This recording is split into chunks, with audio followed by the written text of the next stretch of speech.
రాష్ట్ర ప్రభుత్వం ప్రతిష్టాత్మకంగా చేపట్టిన సమగ్ర ఇంటికి కుటుంబ సర్వేను శనివారం ఆదిలాబాద్లోని వడ్డేరా కాలనీలో జిల్లా కలెక్టర్ రాజషా పరిశీలించారు. ఈ సందర్భంగా సర్వేకు సంబంధించిన కుటుంబ వివరాలు నమోదు చేస్తుండగా కలెక్టర్ పరిశీలించి సిబ్బందికి పనులు సూచనలు చేశారు.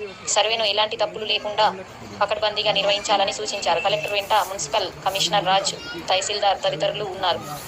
మైమౌలి న్యూస్ ఛానల్, ఆదిలాబాద్.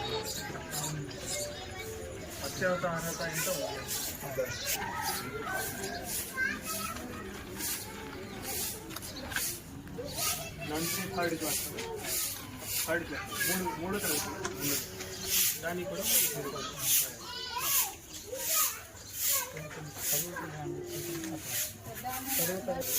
ఎంతవరకు చదివినారు మీరు ఇప్పుడు చదువుతుంటే ఇక్కడ కూడా మ్యాథ్స్ ఆమెకి 1 to 5 తరగతి వరకు చదివింది కాబట్టి అంటే 6 తర్వాత ఇక్కడ 0 3 రాయాలి, 0 3 రాయాలి.